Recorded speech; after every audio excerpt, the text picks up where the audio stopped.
So when it comes to deciding what type of business designation that you want for your private practice, there's a couple things to consider. One of them has to do with, what state you live in. So LLCs, PLLCs, S-corps, all of that stuff is done at the state level. And then there's certain types of designations that certain states allow for speech and occupational therapy private practices.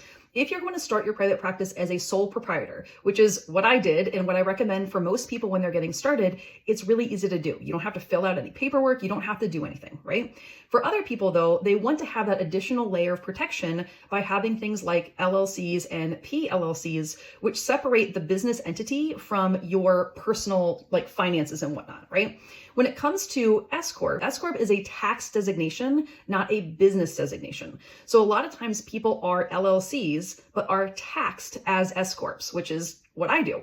But it's recommended that you don't do that until you get to a certain level of income, right? So this is something to talk about with your accountant. We do cover this in the Start Your Private Practice program on a very general level, but if you want specific advice for your situation in your state, I do recommend talking about this with an accountant so that you make sure that you're picking the right business designation as well as the right tax designation.